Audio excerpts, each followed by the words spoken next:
Well, it must have been a blessed relief for the Prime Minister to spend a few hours today in the company of a man who faces greater challenges than she does.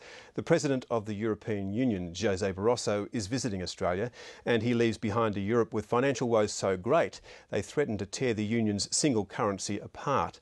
I spoke with the President earlier. José Barroso, welcome. Thank you.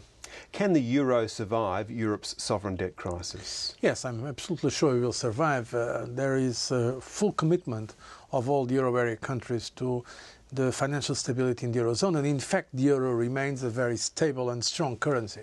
But certainly what countries like Greece and Spain really need is a devaluation, don't they, in order to get their house back in order, and you can't do that with a single currency. But there are other ways to do it without the devaluation of the currency. There are fiscal consolidation efforts going underway, structural reform, very important structural reform in most of the euro area and indeed the European Union countries. And so I think we will be able to respond to this situation. Of course we are concerned with the situation, but the European Union and especially the euro area has been taking important decisions to ensure the stability of the euro area, and I have no doubts that we will achieve that. But when you try to do those sorts of things, when you try to make cuts, put in place those austerity packages rather than having a devaluation of a currency, then that puts a lot of pressure on society, doesn't it? You get a lot of pushback from people because of the pain that causes. It is difficult, but look, also outside of the euro area, we have seen countries making adjustments.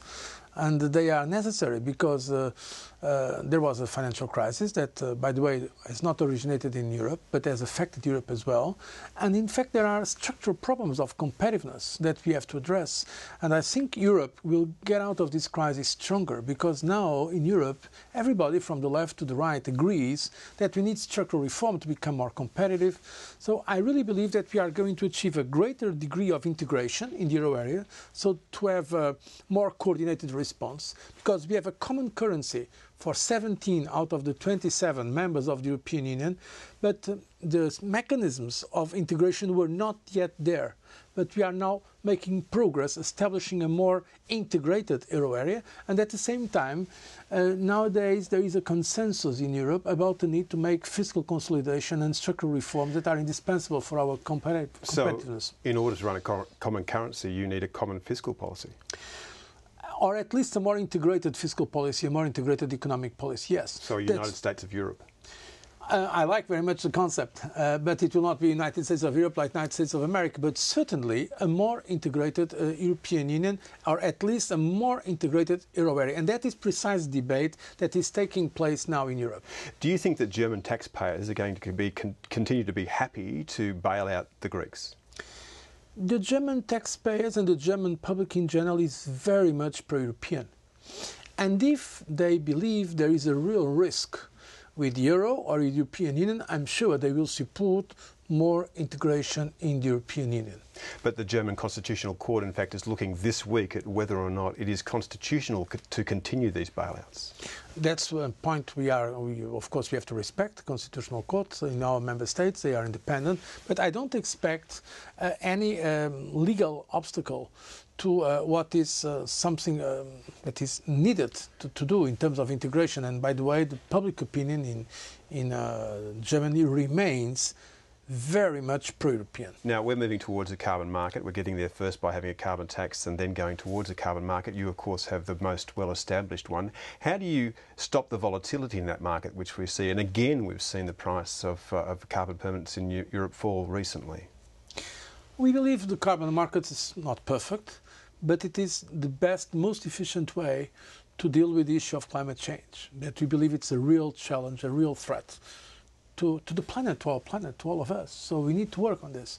And we are happy to see that other countries are also doing this kind of measures, taking this kind of measures, because we need to put a price on carbon for obvious environmental reasons.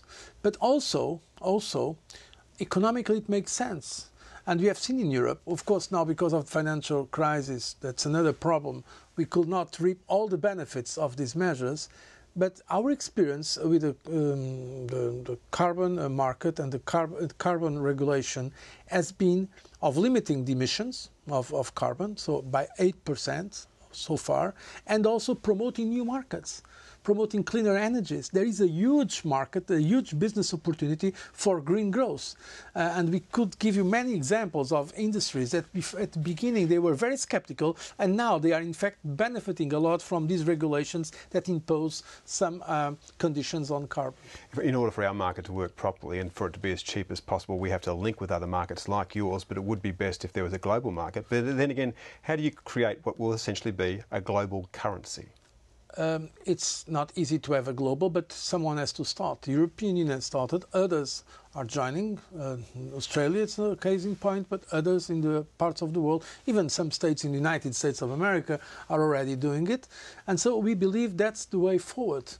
But I cannot tell you exactly when we are going to have a global carbon market. But it's true that others, without exactly the same model, are making efforts. For instance, China, in their specific way, they are also now recognizing the real threat of climate change and the need to act for more renewables, for cleaner energy in the future. Well, Mr. President, we'll have to leave it there. Thank you. Thank you. Thank you very much.